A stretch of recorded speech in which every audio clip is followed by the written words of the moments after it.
Welcome back, gamers of all variety. Welcome back to some more Crossout here with me, Rollin, a gaming channel by a real gamer who gives you tips because he loves the game and not just because he has to do it for work.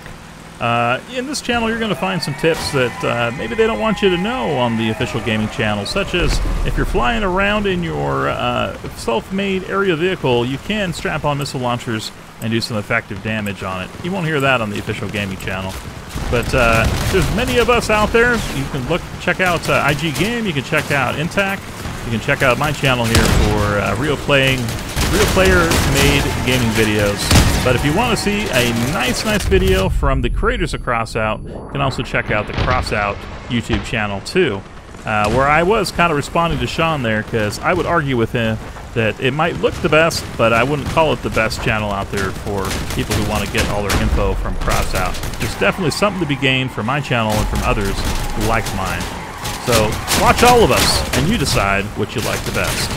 Anyway, this episode we're going to be building this vehicle you see here called the Chenowth Dunebug. Something I put together because it's all rare parts, it's over 5,000 power score, and this is the level 16 build, so it's going to be a little bit higher than the last build we put together.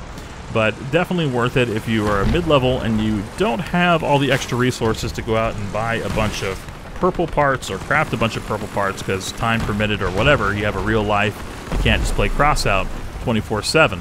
So anyway, this is a great little build. It's not going to be real expensive, and it's going to be pretty darn effective vehicle. We're going to be building this right after this match ends, and feel free to copy it with me. No, it will not be up on the market, at least as of making this video, because I'm on a press account here where I cannot upload things to Crossout in the marketplace. So you're going to have to build it yourself. Now, somebody from our community wants to build a Chenowth and stick it up on the market, go ahead and do that. In fact, we'll just call it right now, we'll say it will be under Chenowth Dunebug, and if you are watching this video, want to build it for everybody, feel free to copy me here and put it up on the exhibition. So we'll start with a 4x6 frame here, and then we're going to put a 1x4 right behind it, and then on the front, we're putting it the other direction, 4x6 connected to the other 4x6, and then a 4x4 here in the corner, so we've made kind of an L so far. We're going to put two 1x4 frames right after that, and then a lightweight 1x4 frame connecting the back together, just for weight, really. We're going to use a heavy generator in the middle, giving us that 2 extra energy without the extra hazard. And then left and right, we're using racing wheels, but we're using the ones that do not turn. We need it for the mass limit. On all 4 corners, we're going to use the chained steering wheels. So steering wheels on the corner and non-steering wheel in the middle, racing wheel. That's all real important because we need this to be exactly the right mass, so do it exactly like I'm doing or you're going to be overweight. We're going to use the growler cabin. It's going to add 9 energy, and along with that extra 2 that we have from the heavy generator. That should be enough for all our weapons and coolers. Alright, there's the grid there if you want to see where I'm positioned on it, but it is on most of the frame there and partially covering that generator. On the front, we're using our Spitfire shotguns. These are only 3 energy, and they do great damage. Good weapon. Behind it, we're going to put some of the lightweight quarter panels from the Lunatics, and it's going to give us a little more armor on our front cabin. Also kind of protect them from the back and the sides if we get shot at a weird angle. Then left and right, we're using the quarter panels from the Nomads. So we're going to line them 3 on both sides, like this. And let's go ahead and put some things on the back real quick. We'll start with the canvas roofs. We're going to make them flush with the bottom and kind of stick up. And then in the middle, we're going to use the quarter panel from the Scavengers, the heavy-duty one. And on top, we'll use a truck slope to kind of make it even with the top of the canvas guards. Next, we're going to add on the narrow wings, and these are from the Nomad faction. Put one on top, and it's going to create a slope and help protect our cabin and other critical important parts. On the front, we're going to put our buggy grill, number 4 from the Lunatics faction. 2 of those left and right. It's going to kind of continue our slope, as you see. And then in the middle, we're going to use another lightweight quarter panel piece with another truck slope on top of that. Alright, let's go ahead and add a couple things here to the front now. I guess we'll go ahead and throw on some hatchets here on the bottom. I'll put them left and right, and it's just going to be to get underneath other people's vehicles and lift them up so they can't hit you, but you can hit them. I'm going to use the spike grill in the middle, and then on the top we'll go ahead and put some too. We're going to use the protective frontal system, and then the blade wings left and right. You can use other lighter weight ones if you want to. The regular bumper would be okay on the bottom if you don't have the spiked one yet. Just make sure not to go over the mass limit. Alright, we're going to add some more components here in the inside. So we have the radio, first of all, and the lightweight engine. It's also rare, but doesn't use any energy. And we're using the regular fuel barrel on this, not the rare one. And then in front, the machine gun drone, which is pretty inexpensive, only 3 energy. And then on top, we're using 2 of those rare coolers that give us a little bit more armor and are going to help us recycle our shotguns just a little bit faster in battle. On top, we're using the rare radar, and that's it. That's all 50 parts. We're already done with the vehicle. You might have to go back and watch this a couple times, pause it in places if you need to build the vehicle. And for paint, I use this khaki 3, which is pretty inexpensive paint you can pick up, and I just use the aluminum for the wheels, but paint it however you'd like to. Anyway, let's go out and try it in a couple more matches now. What do you think? Let's go and center this in the garage too. There we go. And if you guys want, go ahead and build this and stick it up on the market. Maybe other people would like to download it if you enjoy the build. Alright, so here we are back on, what is this, the Ancient Fortress map? I don't remember the exact name, but this should be fun. Got the new Chenowth vehicle here. Let's see if we can put some of those shotguns to good use now, and see if we can ram some of these guys into the next game.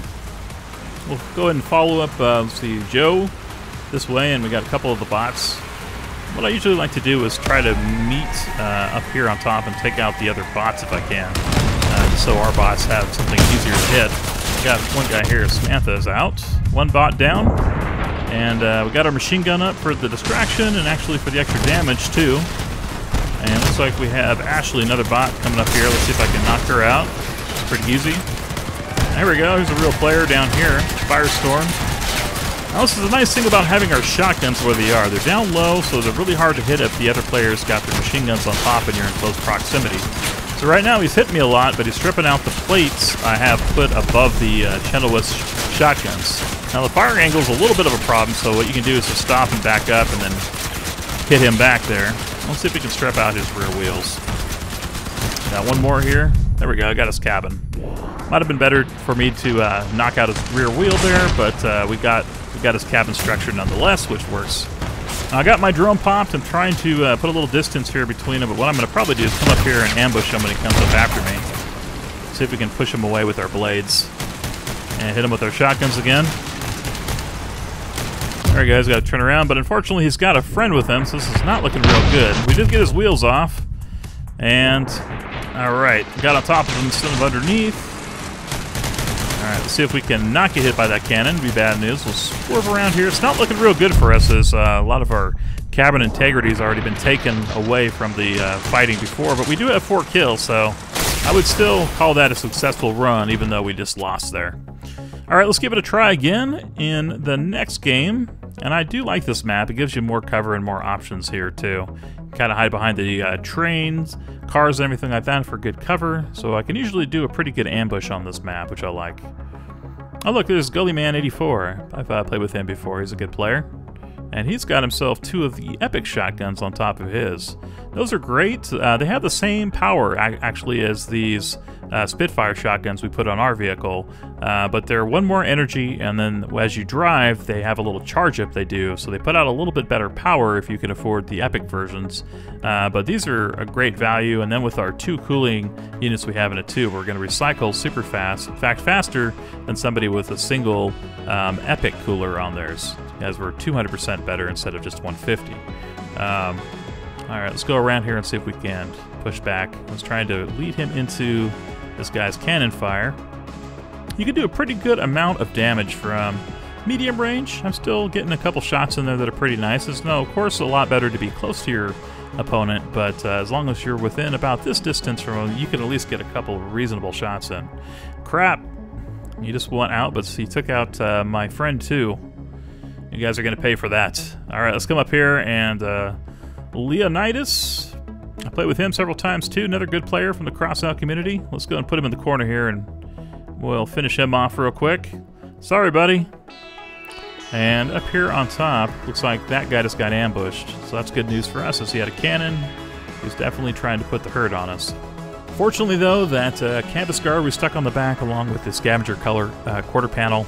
and the little truck slope kept our parts from being blown up. And that's another reason why I took that fuel barrel and stuck it on the other side of the engine block too, as the other components like our cooler and our engine are a little tankier and they don't explode quite as easily.